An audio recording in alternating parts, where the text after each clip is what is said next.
Good afternoon, everyone, and welcome to this special online gathering. It is with immense pride and affection that we present to you this anthology, The Nuances of Love, a collection of prose and poetry that marks a milestone, 40 extraordinary years of the Association of Italian Canadian Writers.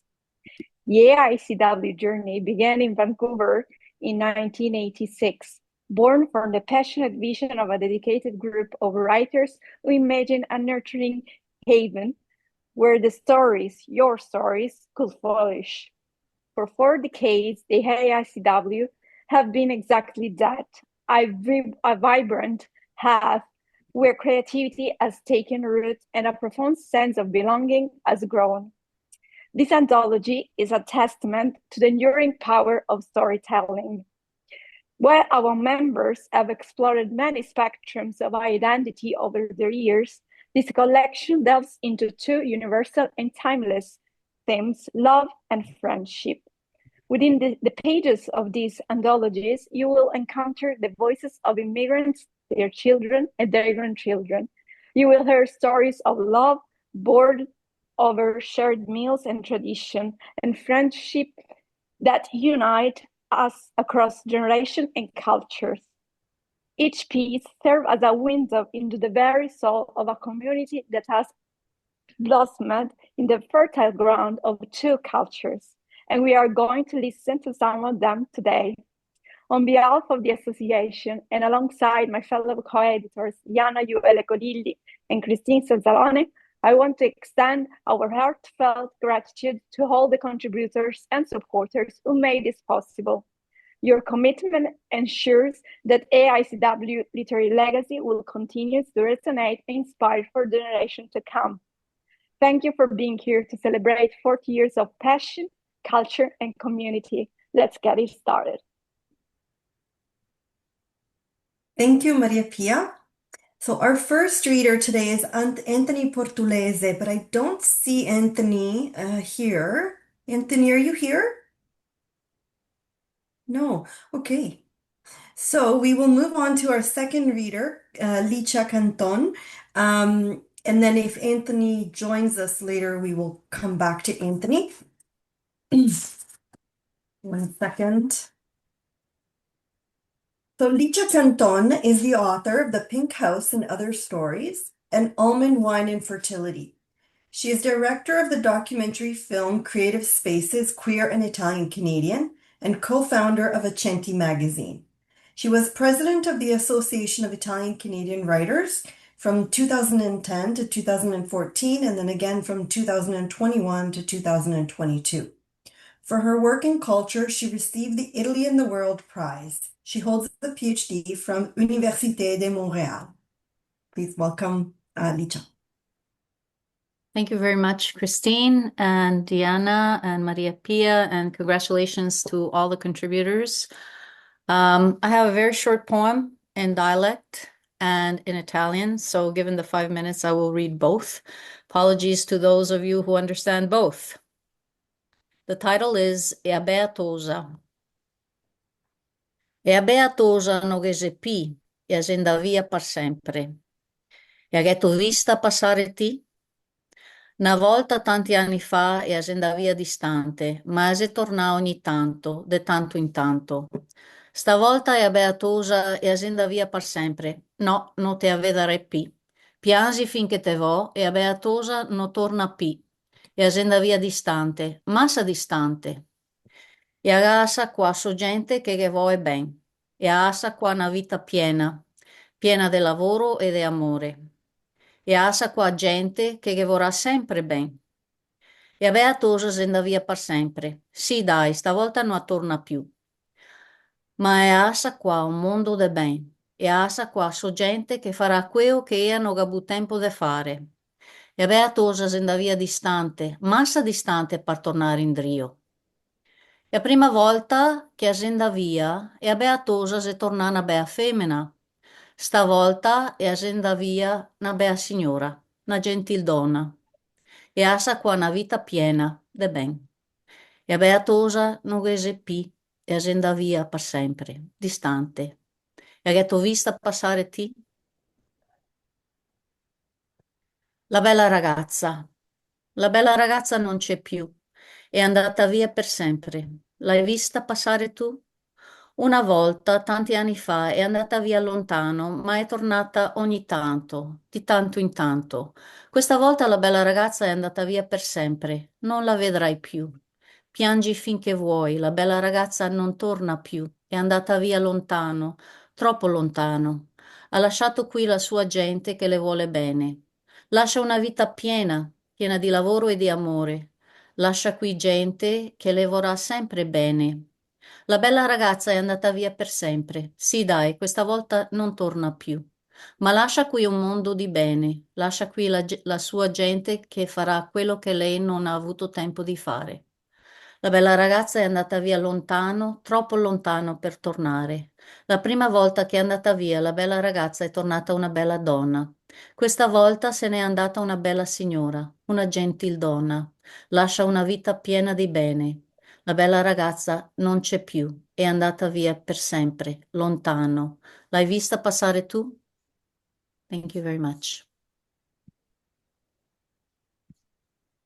Grazie Alicia, per aver condiviso con noi questa bellissima poesia e per me il dialetto veneziano mi sta particolarmente a cuore perché era il dialetto della mia nonna paterna e Mm. quindi mi vengono tante, tante belle memorie quando lo sento. Grazie. Okay, our next reader is Silvia Falsaperla. Silvia is a graduate of the University of Toronto.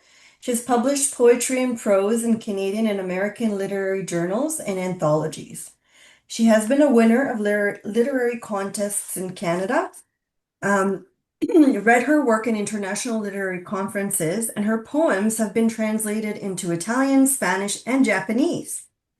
Her hybrid collection of poetry and short stories entitled The Garden of Kalimberthra and Other Poems and Stories About Sicily was published in 2024 by Legas, and a new collection of poetry is forthcoming in Ecstasis editions.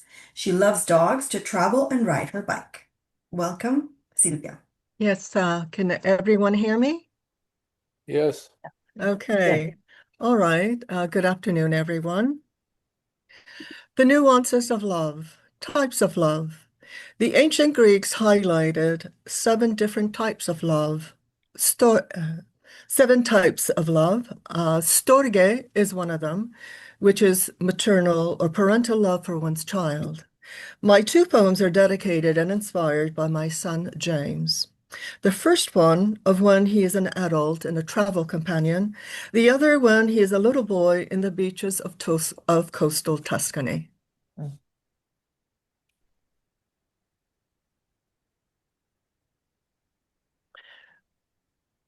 Leotrino for James. The dwarf elephants once roamed the wooded hill at the end of the long thoroughfare. Uliotro, a specimen in lava rock with tusks, stands above the Baroque pastry fountain. The city gathers beneath the squat pachyderm, carrying an obelisk on its back. It is lovable and loved, like Etna and Agatha, volcano and saint. You heard its trumpet call with its proboscis. Early in your summer stay, inking one more tattoo on your arm, the Florentine lily, the unfurled tricolore, the flaring fire already there as bold symbols. The pygmy elephant now, for memory of the city that bore your mother. The obelisk on its back is the burden she tasked you with, to construct your life with virtue and courage, artfully. Mermaiding. The rising wave submerges us, salty one, little anchovy. Be one with the waves, little eel wriggling. Dolphin calf flipping out of the water in play. A phalanx submerges us in watery space. On a crag by the open sea, you catch crabs hidden in the rocks. On the slippery lichen, you lose your footing, and I catch you on the bed of a wave. Thank you. Thank you very much, Sylvia, Reminds me of also my childhood on the beaches in Toscana, where I grew up. Okay, our next reader, I see Anthony is here. Anthony Portulese is an emerging Italo-Quebecois writer from Montreal. His nonni originate from Bellosguardo, Campania, Scanno, Abruzzo, and San Nicola, Calabria. He holds degrees in pharmacology and history and civil and common law. Since graduation, he's been published in the Rogers Art Review and literary magazines like Maison Neuve and Panorama Italia. He dedicates his story to the memory of all beloved grandparents lost to COVID-19 during Canada's long-term care crisis. Welcome, Anthony. Hi, everyone. Thank you for having me. So, yeah, this piece is something I wrote 6 years ago, back in the spring of 2020. It's quite heavy, so just for the sake of not wanting to bring the mood down too much, I kind of extracted just bits and pieces, some snippets that I'm going to read kind of in random order. And if you want to dive in a little bit deeper when you have, the wherewithal to do so, feel free to give it a look in the anthology. So this piece is called Duty of Care. The government's new laws are clear. There would be no exceptions. In a whimpering rage, Nono is forced to relent, and he relinquishes Nonna to the crematorium. War is being waged in our hospitals and nursing homes. Our supposed leaders have failed us. Vieni balla con me, principino mio, Nonna commands in her Neapolitan accent, aggressive and tender. She twirls me under her arm. I can smell her perfume. We can't even hold a service. Nonna wants her funeral at Madonna della Difesa, where they met and where they were wed. Nonno stares out the window, onto the streets they had walked in their youth, too busy with work and errands and kids to savor each step hand in hand. He looks down at his wife. He cradles her urn like a newborn child. And that's it for today. Thanks, everyone. Thank you, Anthony, for this very touching poem.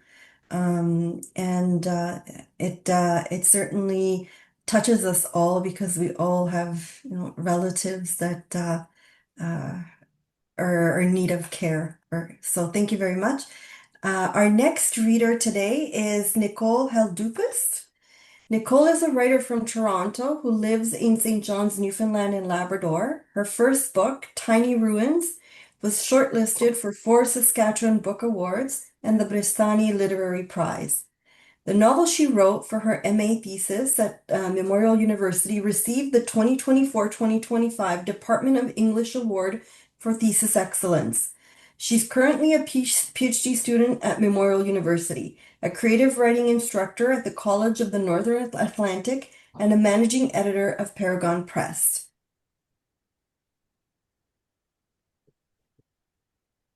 Sorry, I'm not sure what just happened to the screen, but someone was sharing, I think. Oh. Thank you for that lovely introduction. And it's so nice to see so many friends here. I'm so happy to be here and so excited to be in this beautiful anthology.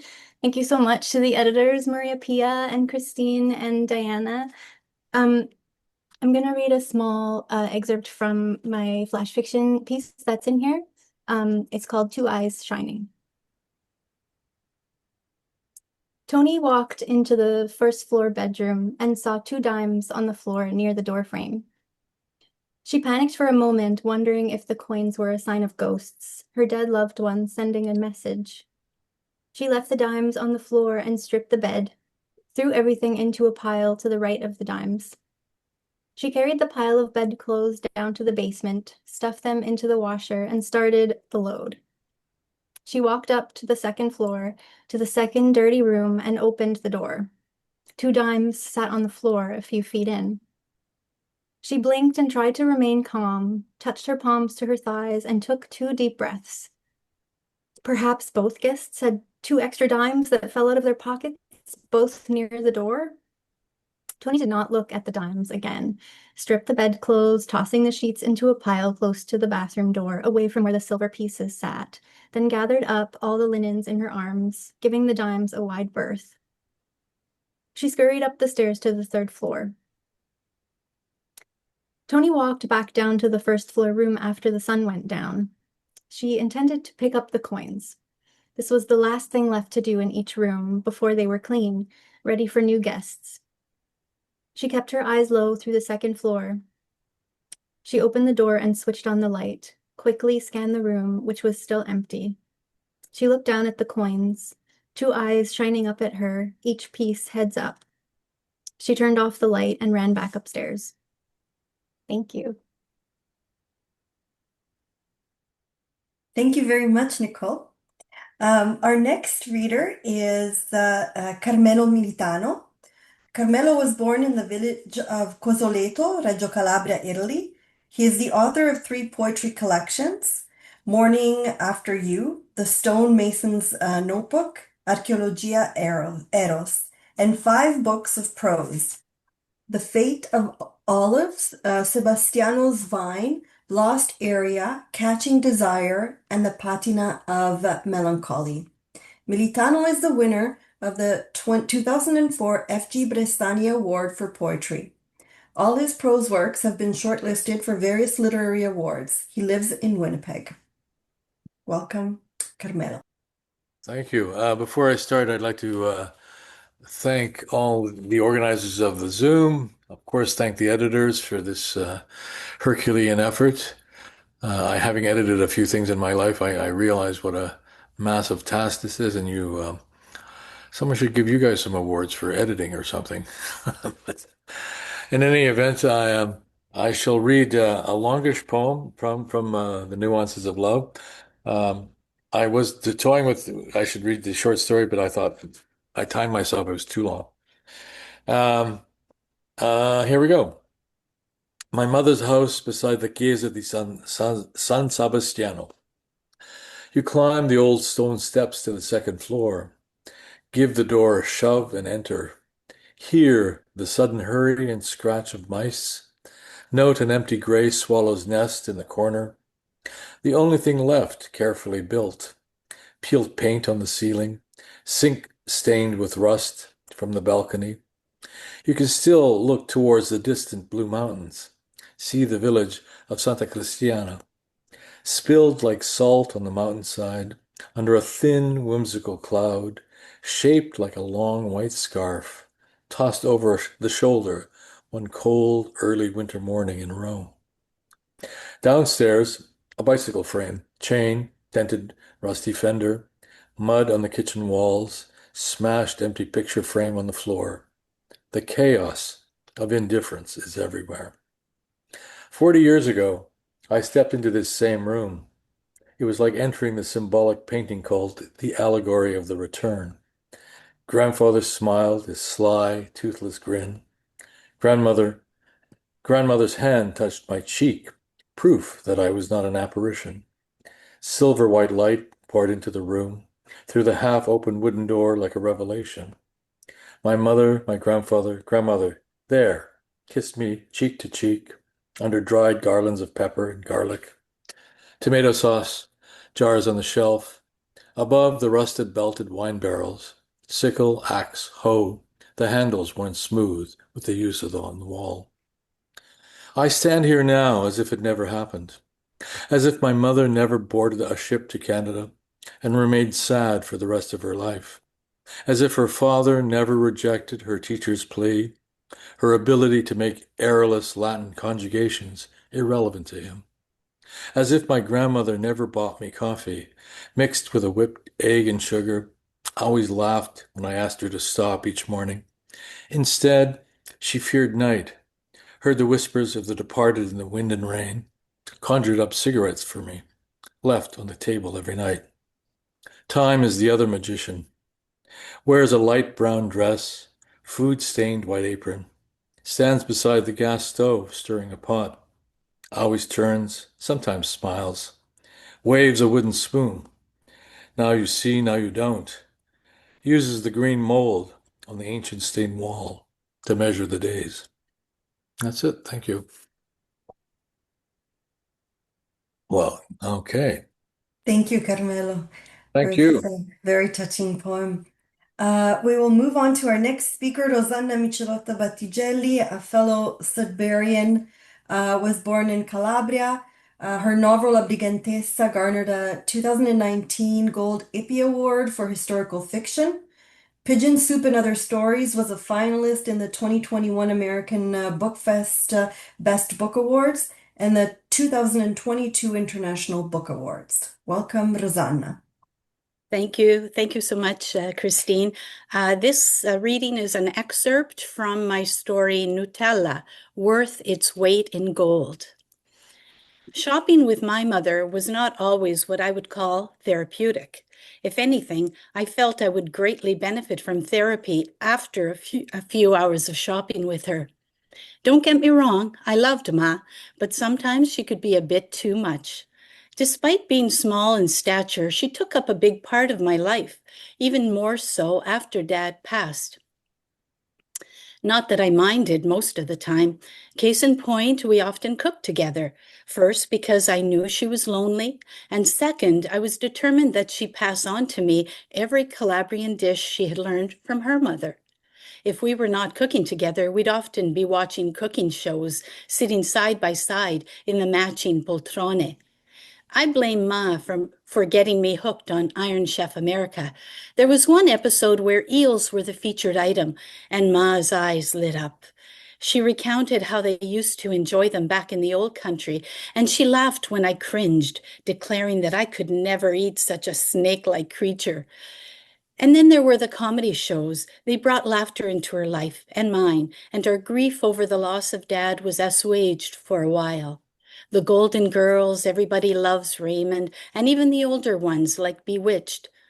But I digress. It's shopping with Ma that tested my patience. One Sunday, the grocery store was packed with the aftermath shoppers navigating their carts with post-Eucharistic vigor. Holy rollers. Having done their spiritual duty, they could now proceed with grocery duty. My mother, oblivious to one and all, took her time.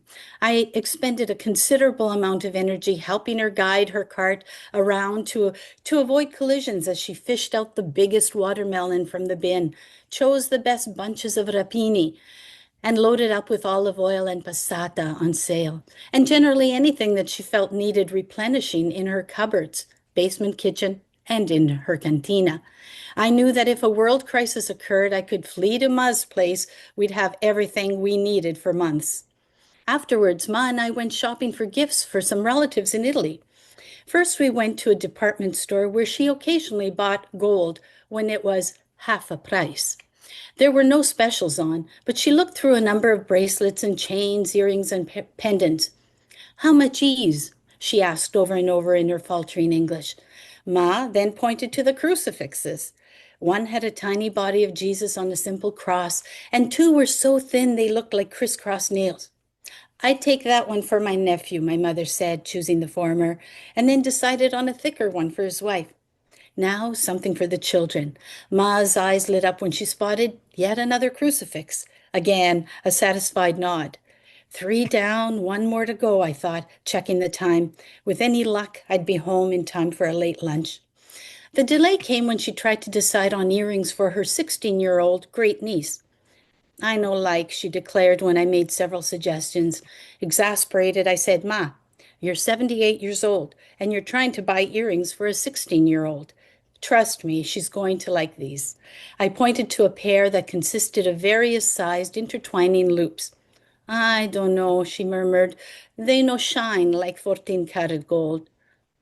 Okay, I take, she said finally. When I returned home, my head was pulsating with the beginning of a migraine. I trudged into the kitchen and wearily opened the fridge, hoping to find something to give me a miraculous boost of energy. Salad? No, it looked as wilted as I felt. Organic carrots? No, it would take too much energy to munch them. I sighed, closed the door, and shuffled to the pantry. My eyes scanned the shelves desperately. I needed something that would restore me. Ah, of course. My eyes rested on an extra large 750 ml jar of pure restorative Nutella, chocolate and hazelnuts. exactly the therapy I needed. Thank you. Thank you, Rosanna. I always love your stories. They're very humorous, and I really enjoy your humor in your literature. I invited Rosanna last year actually to one of my classes on literature and humor, and the students really enjoyed your lecture. So thank you. Thank you. Okay, so our next speaker today, or writer, is Anna Foschi Ciampolini. Florence-born Anna Foschi Ciampolini lives in Vancouver, BC. She is a bilingual, award-winning short story writer, freelance journalist, translator, and co-editor of 3 anthologies. She has published her works in Canada, the USA, Italy, and Costa Rica. Anna is an AICW founding member and co-founder of the Bressani Literary Prize. Welcome, Anna. Thank you, Christine, and thank you for the wonderful book to Christine, Diana, and Maria Pia. I'm going to read the beginning of this short, well, it's not short story, it's a memoir, L'ingenuità delle Margherite. Mi chiamo Rita Vallesi e oggi è il mio compleanno. Forse l'ultimo dei tanti già trascorsi, ma questo in fondo non mi preoccupa troppo. Sapete chi si è ricordato di me per mandarmi gli auguri? Sono state soprattutto le grandi aziende proprietarie dei negozi dove di solito faccio acquisti, suadenti nel definirmi una preziosa cliente, e mi hanno mandato buoni sconto da spendere per ulteriori compere. Non sarò ingiusta, anche un paio di anziane amiche hanno proposto di andare insieme a prendere un caffè per celebrare. E ne sono stata felice perché se guardo indietro alla lunga galleria di amicizie, amori fioriti e disseccati in tutti questi anni, o peggio ancora, se ripenso ai miei cari, ormai tutti sepolti dall'altra parte del mondo, avere ancora qualcuno che ti è vicino è consolante. Oh, non mi lamento, senz'altro c'è gente che sta peggio di me, ma la verità è che non riesco ad abituarmi ad essere vecchia. Anzi, scusatemi, senior, un termine molto più garbato. Ci sono dei vantaggi ad essere senior, pochi, per piccole cose, ma ci sono. Ad esempio, la mattina poter prendere tutto il tempo che si desidera a sorseggiare il caffè in vestaglia e pantofole, curiosare alla finestra invece di strangolarsi e precipitarsi al lavoro. Anche l'avere una ricchissima collezione di ricordi e la saggezza di selezionarli. Quelli cattivi vanno ricacciati subito. A quelli piacevoli ci si può aggrappare. Parlando di ricordi, e vi assicuro, ne ho una miniera. Proprio qualche giorno fa, mentre ero in palestra a pedalare sulla bicicletta del rec center, involontariamente e senza un perché, ho rivissuto un momento della mia infanzia, con immagini nitide, come fossero davvero gli anni 50 e io fossi a Firenze, ai giardini della Fortezza d'Abbasso, dove mio nonno o la tata Teresa mi portavano a giocare. Noi bambini ci divertivamo con poco, giocando a nascondino o correndo sui prati della fortezza, dove giovani coppie abbracciate si stendevano al sole fra le margherite. In quegli anni molte ragazze lasciavano la campagna per lavorare in città come domestiche per farsi la dote, mentre i ragazzi dovevano partire per il servizio militare obbligatorio e facevano la naia in regioni lontane dalla propria, ovvero se eri del sud ti mandavano al nord e viceversa. Era inevitabile che quelle due solitudini si incontrassero, che ragazze e ragazzi spaesati e lontani dalle proprie radici cercassero un conforto nelle braccia dell'altro. Guardavo quei corpi avvinghiati sul prato, quelle bocche ansiose e sentivo la gente ridacchiare, fanno all'amore.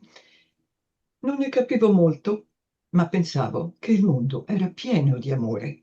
Sì, credevo davvero che tutti si amassero con tutto il cuore e questo amore traboccasse sui prati, dietro i portoni dei palazzi e dappertutto. Non ci sarebbe stato nulla di male in quella ingenuità infantile se non avessi continuato per tutta la vita a voler credere che il mondo fosse pieno di amore e che l'amore, l'amicizia, fossero lo scopo dell'esistenza di ognuno di noi. Ah, lo so, e lo sapete anche voi che non è vero, ma preferisco credere ai ricordi o alle illusioni piuttosto che soffermarmi sulle tante delusioni subite o quelle che forse io stessa ho causato. Grazie. Grazie Anna per questa bellissima storia di ricordi. Passiamo adesso, so we're going to move on to our next reader, Connie Guzzo McFarland, ma non la vedo. I don't think I see Connie here. Is Connie here? No. Okay, well, if she joins us later, then we will go back to Connie. Then after Connie, we have Josie DiShasho Andrews. I believe I saw Josie. Is Josie here? One second. No, I thought I saw Josie, but maybe not. Okay, well, then we will move on to Sante Viselli, and I do see Sante here. So 1 second. Sante Viselli è nato a Trangolagalli, in provincia di Frosinone. Oh, did I miss? È pagata. Oh, È pagata. Silvia, your microphone is on. I'm not sure, Diane, if you're able to turn it off. Sorry, Silvia. Oh, we were hearing you. Oh, Okay. I said a bad word. Okay. So Sante Viselli è nato a Strangolagalli in provincia di Frosinone. Laureato in lettere francesi, ha insegnato in diversi atenei in Canada. Professore emerito e Chevalier dans l'Ordre des Palmes académiques, è membro onorario della Società canadese degli studi sul XVIII secolo. I suoi studi accademici portano sulla letteratura classica francese comparata. Varie pubblicazioni nel campo della creazione letteraria includono 2 raccolte di poesie in francese, Les Plaindues e Aulisière. Welcome, Sante.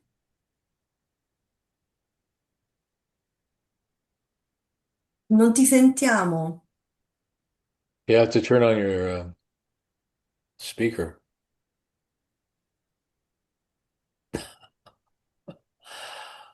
Non ti sentiamo. We cannot hear you. He needs to turn on his mic. Yeah, is your...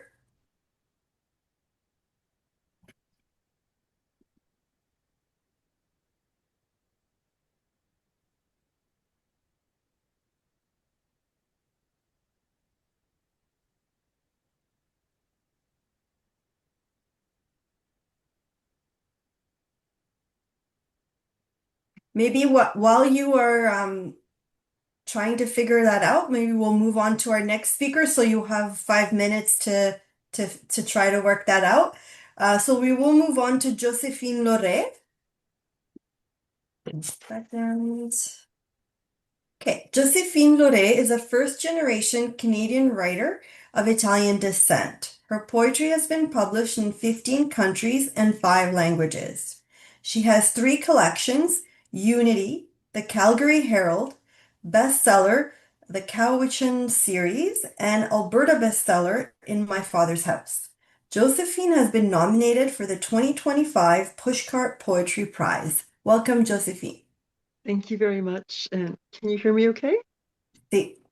It's a wonderful honor to be here. I very much enjoyed the live launch, but this gives me a chance to hear some of the writers who were not present at that.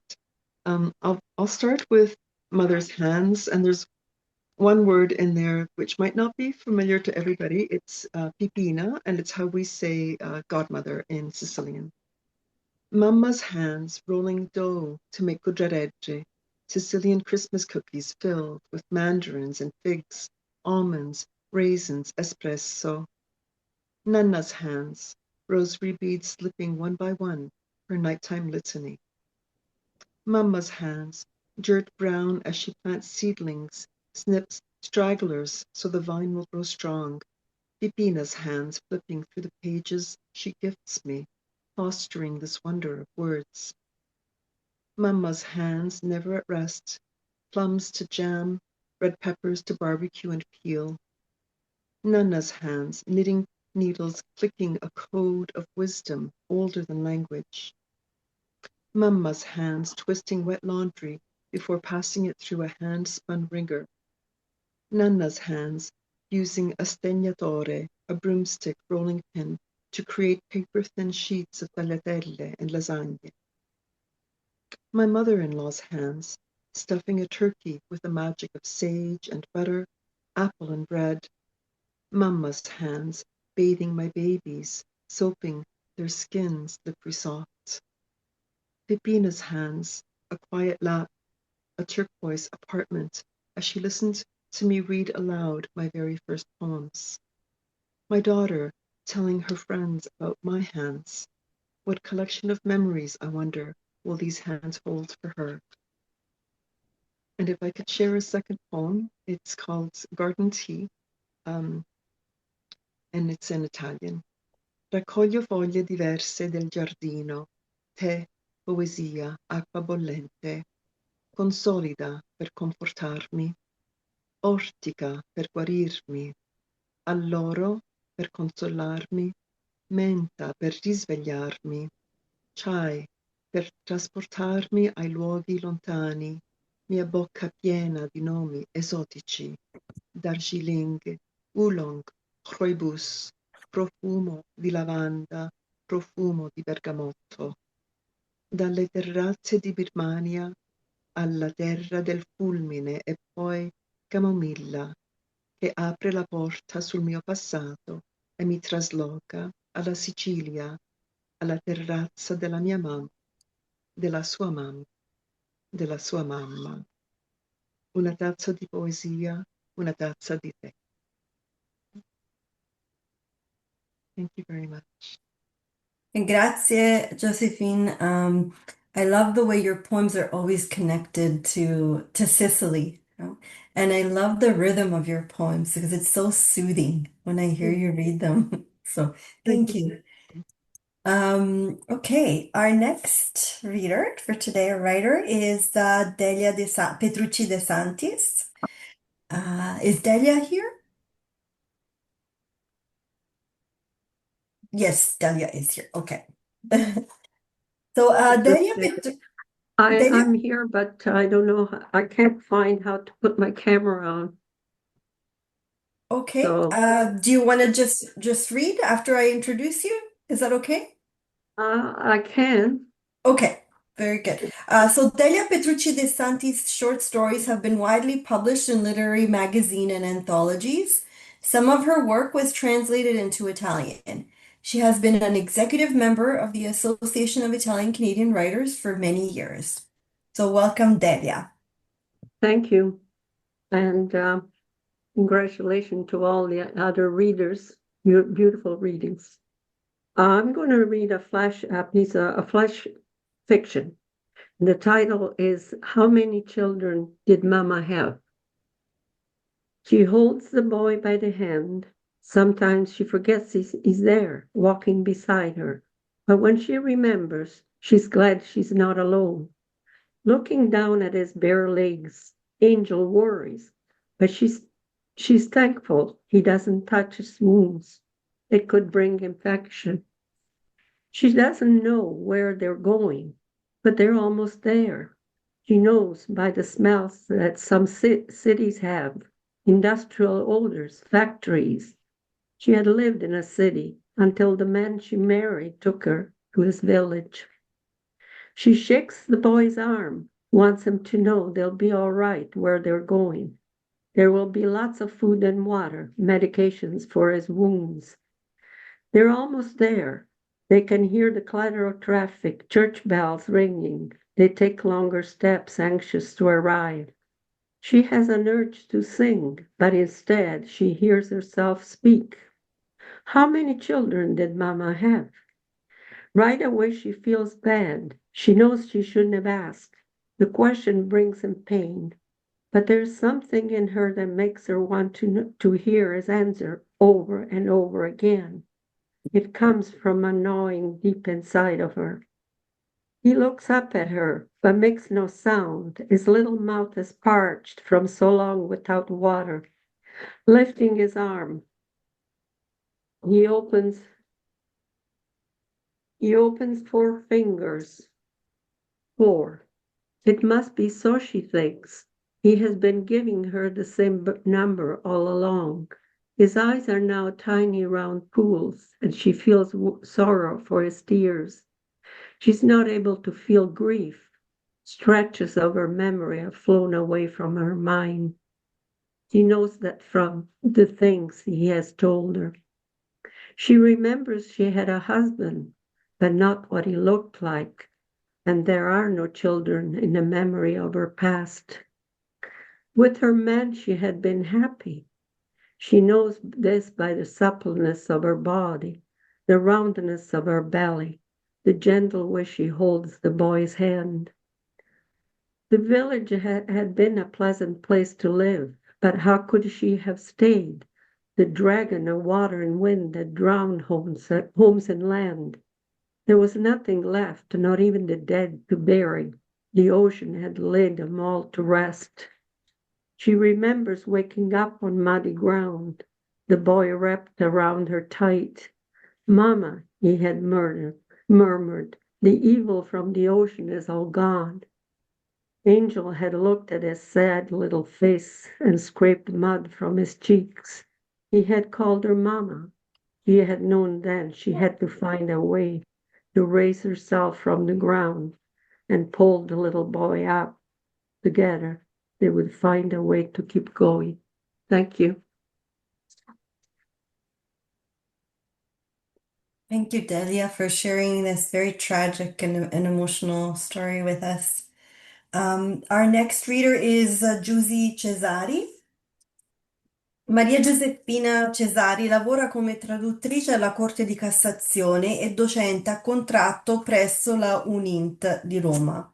Dopo la pubblicazione di saggi sulla letteratura italo-canadese e italo-americana è passata alla scrittura creativa. Attualmente sta lavorando su un romanzo ispirato alla storia di famiglia durante la Seconda Guerra Mondiale. Thank you, Catherine. Can you all hear me? Yes. Okay.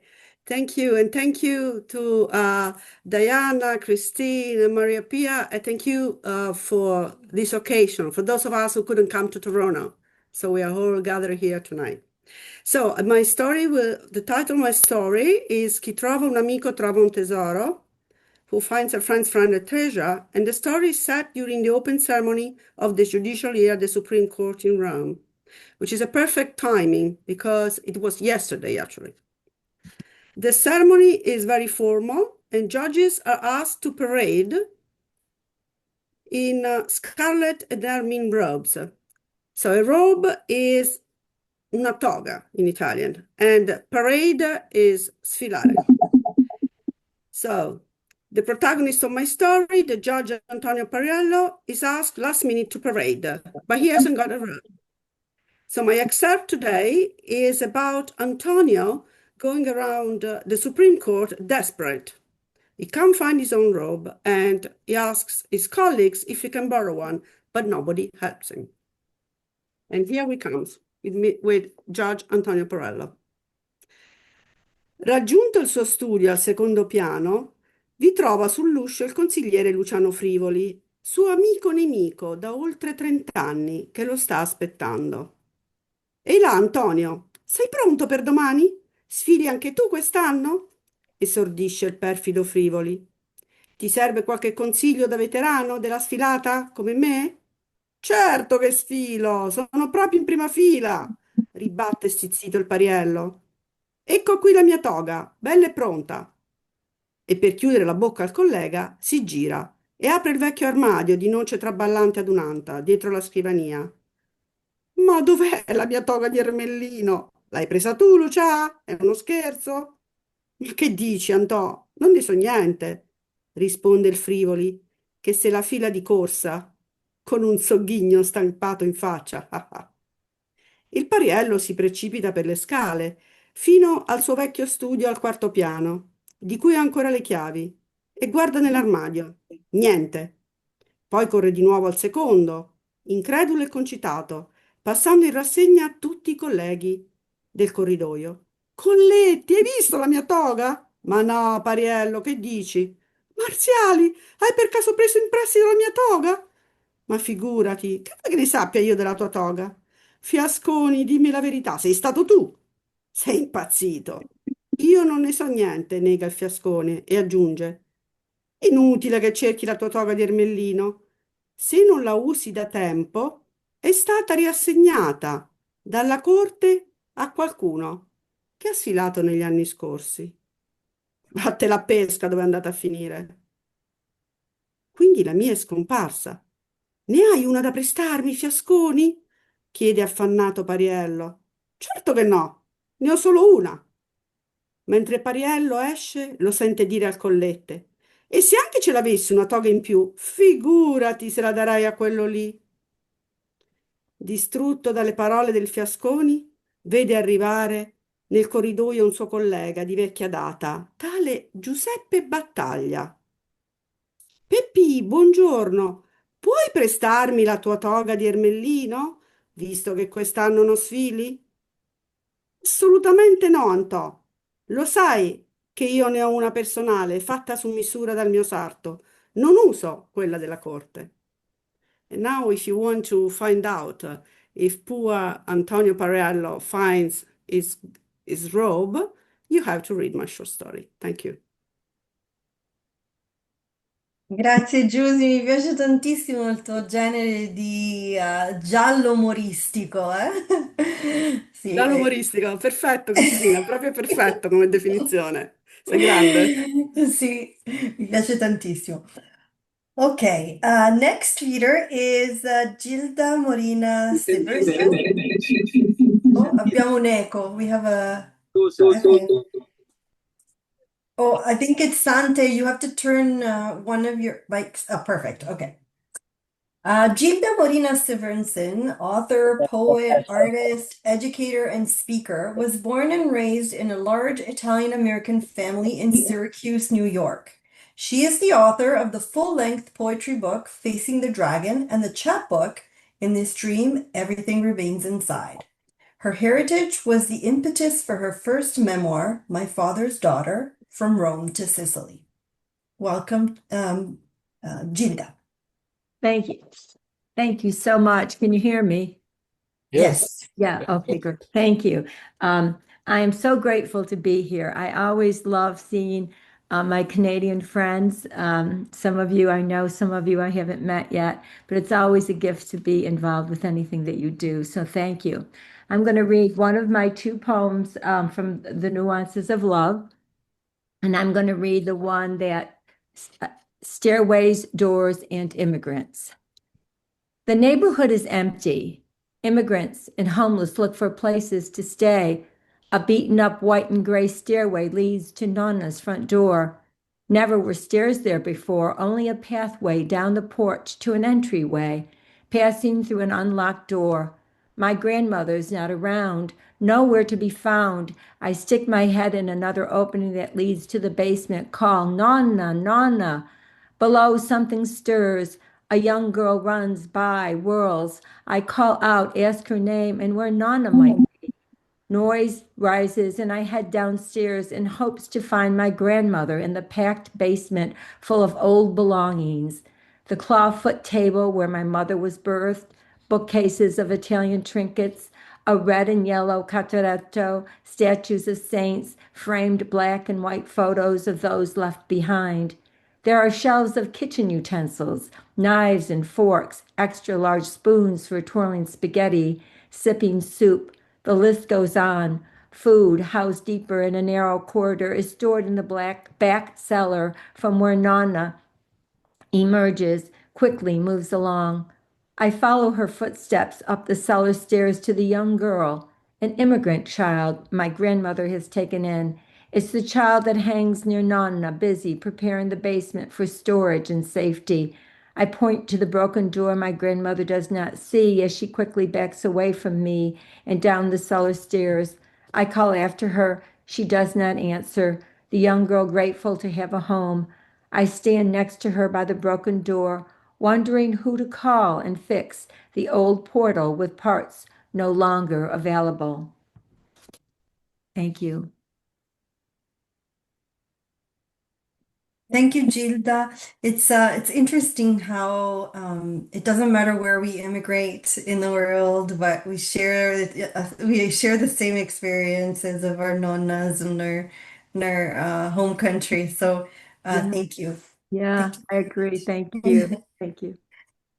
Hey, Sante, what is your Hear me? micro? Yes, we can hear you. Oh, but we hear an echo. So I think you have to turn off. He's got two open, that's why. Yeah, you have to Are you on the one with your iPhone, Sante? Yeah, I'm gonna mute the other one. just a second. I think he has to turn off the volume from his computer. Yeah. Or he can go in a different room then. Gonna go to a different room. Okay, cool. Take this. Take this away. Maybe we should have lunch.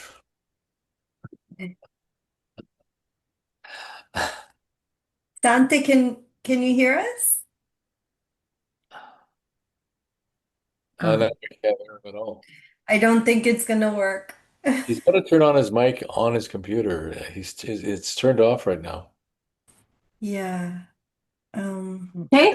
So if he looks at the bottom of his screen, Sante, there's the audio and video at the bottom of your screen. You should find it there. It's the shape of a mic. Yeah, I know. Okay. Can you share off? Yeah. Okay. I don't think his mic is working though. That's the problem. So Sante, the only way you can read is if you turn off your computer, turn off the Zoom from your computer and use your phone, I think. Sante, did we just hear you say something? No. It was from his phone. Oh, so couldn't he read from his phone and Yeah. disconnect from the computer? Sante, why don't you try that?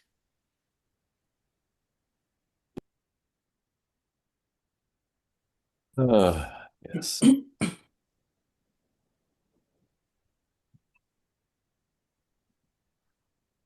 Hello?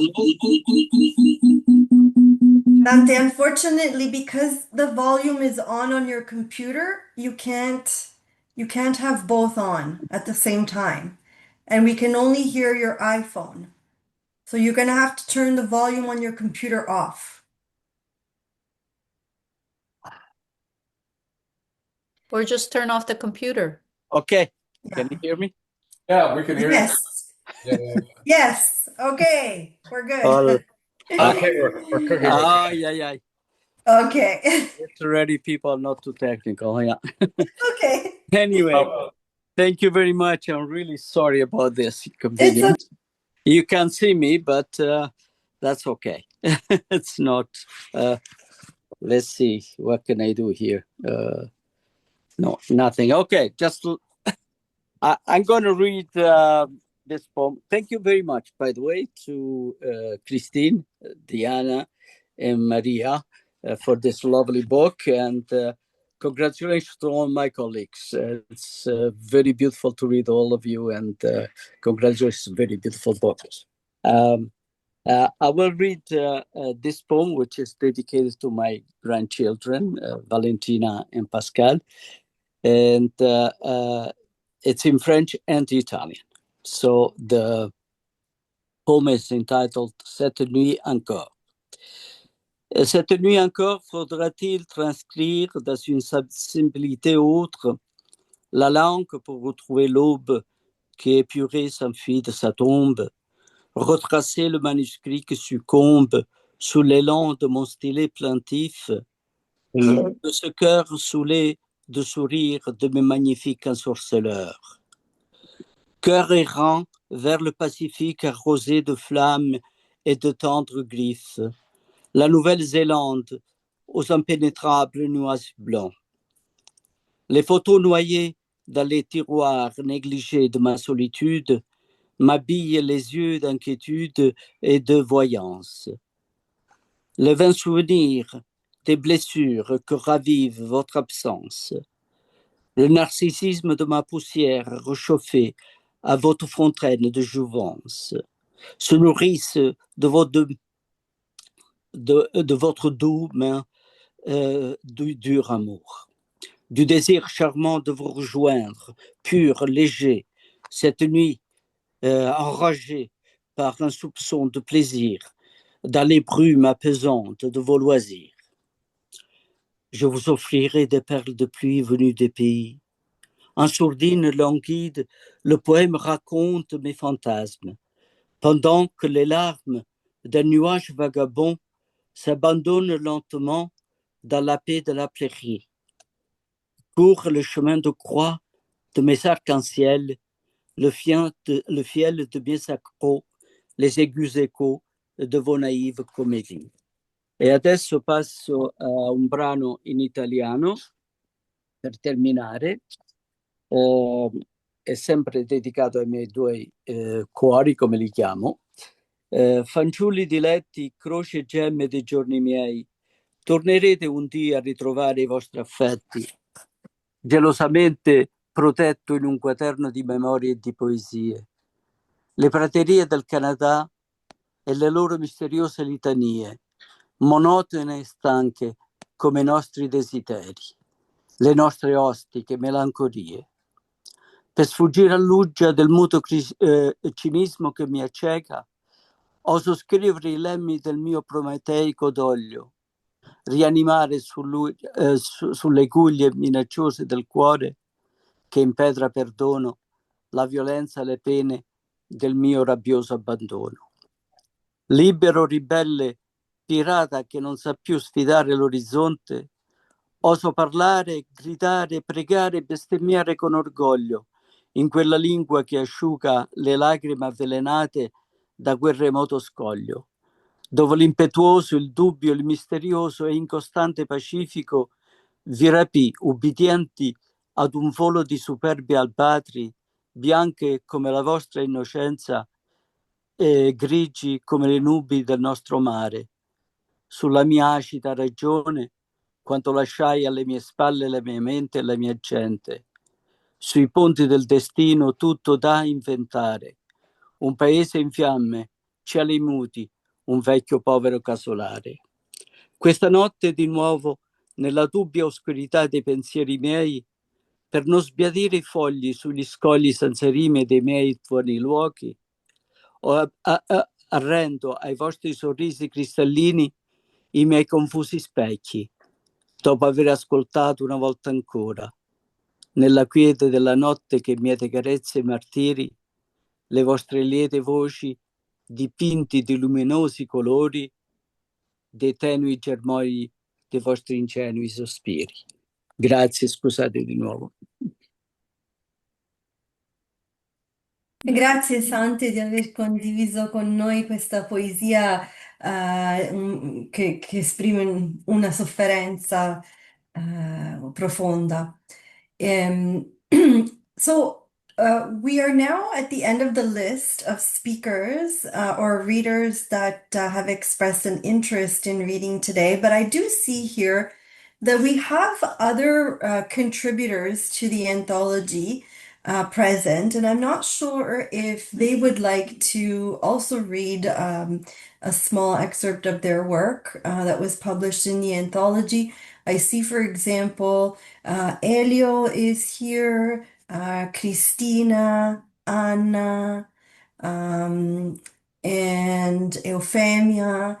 I'm not sure, I don't want to put you on the spot, but if you're still into Elio, okay, very good. So let me just introduce Elio. Maybe go ahead with the next person first because I have to find it. And I didn't bring the book. I'm at my mom's, as you can see. So with the chandelier. But let me just find the poem and I'll read it. But go to the next. Okay, very good. So let's see, Cristina, Pepe, and I see you're there. I'm not sure if you would like to share, or Euphemia, or Anna Maiolo. Okay, I found it if you guys want You me. found it. Okay. While you. Very good. Let me just introduce you first. Okay. Sorry, 1 second. Okay, Elio Iannacci is an award-winning writer, poet, and a longtime arts reporter for the Globe and Mail. He has contributed to 80 publications worldwide, including Vogue Italia, The Hollywood Reporter, Maclean's, and the Toronto Star. His master's thesis, Queer Diva Collaboration in 20th Century Popular Music, was nominated for a Governor General's Gold Medal. Welcome, Elio. Thank you, and thank you for including me. I'll read just one poem because I want to hear everybody else's work. It's about Sophia Loren, who I wrote this after I met her after an interview. It's called Double Loren. In 1978, her heart's desire was broadcast. Many, many grandchildren is all I want. It simply did not connect. The fire bush of her hair, the half laugh, the saggy red scarf, the diamond she pet on her throat, and those bongo eyes loaded with makeup for TV. Many, many. Oh, to be those many heavy, happy devotees dragging baskets, soiling with families, stinging with tomato acid during the long stretch, grating days of sauce season, flaming every fingernail, every half-moon cuticle just itching and blazing. Oh, to be many, many, to be 23 times, to never have anyone leave your selfishness, to give money to children in envelopes at Christmas. Watch your son frustrate, to be his gagging mother, to be missed, cherished, fussed with, to be sent to the living room before the offer of help in the kitchen is played, to have 23 times, have it curtsy and kiss your wrinkles. Oh, to be many, many cheek folds, eye lines, to let your skin show some goddamn ego. To see 23 times, forget the column bombs, the headlines, to dodge all that silver screenery, to let yourself be literal. Shake the masses without prissy English lessons. Just seethe on them, seethe, and be that many women before 30, that kind of woman that fools many. Thank you. Thank you, Elio, for this beautiful poem dedicated to Sophia Loren. I was very surprised to learn that my students, most of my students, don't know who Sophia Loren is. And I can't believe it. Unbelievable. You'll tell them, you'll tell them. It's up to us. I do tell them. Okay, I see also that we have Anna Maiolo. I'm not sure if Anna, you're interested in reading. Yeah, sorry. I'm not home, and so I cannot read this It's time okay. around. But It's thank okay. you to everybody. It's really have beautiful, beautiful stories that I'm just so grateful to be part of such a talented group, and hope to see you all in Viterbo too. Thank you. And we have, I think Euphemia is here. I'm not sure if Euphemia is interested in reading as well, or no. Okay. And Darlene, I know you said you didn't want to read today, but just in case if you change your mind. No? Okay. Very good. I don't think I see anyone else. Christina's still here. Christina, I'm not sure if you're interested in reading. Hi everyone. I'm at a conference. I'm just sneaking a Okay. peek in here, so I can't read. I didn't bring my book with me. Okay. So that's that we come to the end of our readings for today. Thank you to all the contributors who participated. Oh, Jenny, yes. Yeah, sorry. Actually, if I could find the book, which right now I'm having a problem finding it, I could read a teensy bit of my mom. My mom is in this book, and Yes. she died earlier in April of last year, so she never got to see it. So I could read a teeny little bit of hers. If you can give me 1 minute to see if I can find it. Yes, and I can introduce her. Okay, hold on though, because I may not be able to find it. I know it was here, but I don't see it on my desk. And anyway, I'll have a quick look. I will still introduce her. So, Verbena Donati, who was Jenny's mother, submitted a short story for publication in the anthology, and we were able to publish it. But unfortunately, she passed away before the anthology was printed. And she was almost 101. Oh my God. Yes. So it's very touching for us to have been able to publish her in this anthology. So I will introduce her. Visual artist Marvin Donati, Verbena Donati, was born in Italy and immigrated to Canada in 1961. She holds a BA from the University of Moncton and an MFA from the University of British Columbia.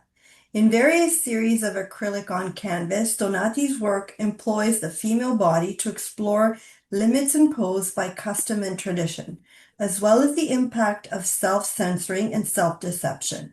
She has exhibited in solo and group exhibitions, most recently a retrospective of her prints in Ottawa. Her paintings have appeared on magazines and book covers and have won a number of awards. A number of her paintings are held in private collections. In 2024, at the age of 100, she published her memoir, Unsettled. She died at home in April 2025, 2 weeks short of her 101st birthday. So Jenny will be reading. Thank you for that. And I am so sorry to say that I just cannot find the book. We've been away for the last month and I don't know where I've put it, unfortunately. If someone else, how about someone else could maybe just read a couple of pages of it? Darlene, are you there? Can you read from your book? You have a book there? Yes, I can read. Do you mind telling me what page it's on? I will find it. I will find it. 1 second. 98. Okay. Page 98. Page 98. That would be great. Thank you so much. Okay. I feel terrible that I can't find it. God. I do too. I'm not going to put myself on the screen because I've come in from 2 days of babysitting and I look like a dish rag. Okay. So, but thank you for doing that. Yes, but a pretty dish rag. well, will remain unseen. Okay. So this is Kitimat, excerpt from memoir, Unsettled. I took a boat from Naples to Genoa and then to Halifax. I was very fortunate in that the second class section was overbooked and there were 2 empty spaces in first class. Myself and another teacher were upgraded to first class, so the trip was fantastic. I spent a lot of time on the deck lying on the comfortable deck chairs because it prevented me from feeling the churning of my stomach brought on by motion sickness. The dinners were served in a large banquet room, and my traveling companion and I were surrounded by interesting people. We were treated as royalty, and the captain would sit at our table for some meals. On arrival in Halifax, my trunk was taken to customs to be inspected, and the border services officers asked me if I was an actress because of the beautiful clothes they found inside. Next, I took the train to Montreal. It was a terrible experience. People were eating, and the aisles were littered with food wrappers, as well as broken bottles. I had never seen anything so dirty.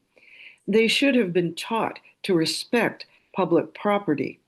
When I arrived in Montreal, I was approached by a social worker asking if I needed a shower and rest. I said yes, and after felt renewed. In Montreal, I transferred to a train traveling to BC. Fortunately, I had a window seat. The rhythmic movement and sound of the train across Canada sang a lullaby over the 6-day trip, but I slept only for very short periods. As well as the excitement of being reunited with my husband, I was fascinated by the wonder of so much space and so much snow.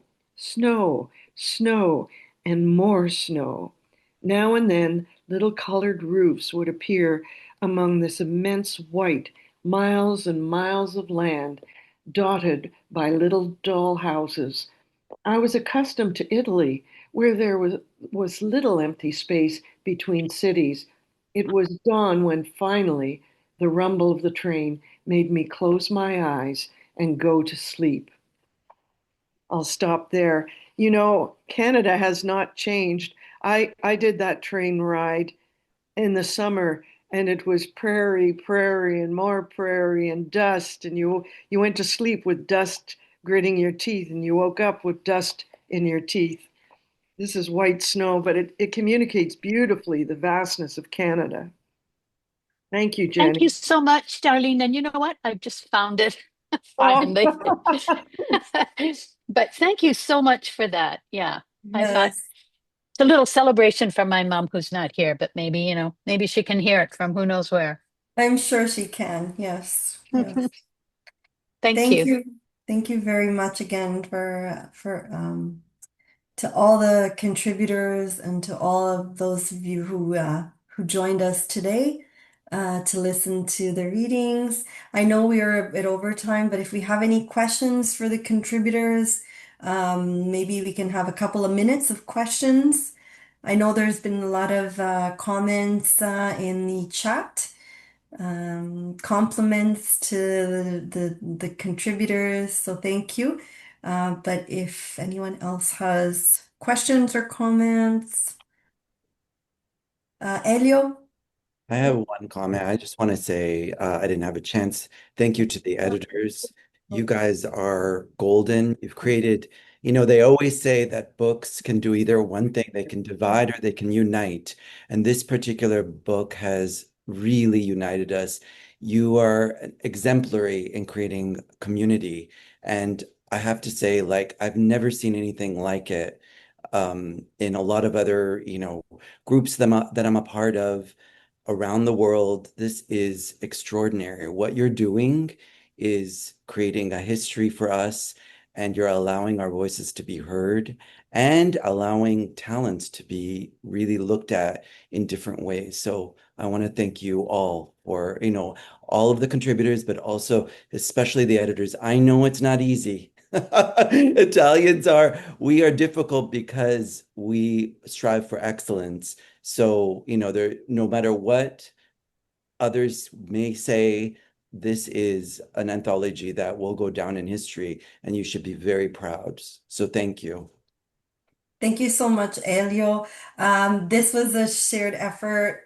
So many people contributed to this, not just the editors, but Guernica as well, and the executive, the AICW executive. We had their support throughout this. We have a few members here. We have Licha, we have Delia. So thank you to them as well. And to all of you, it wouldn't have been possible, obviously, without all your contributions. So thank you. And again, the AICW is here just for that, and it's to amplify your voices, to give you a platform. That's what our purpose is. So we try as much as possible to do that.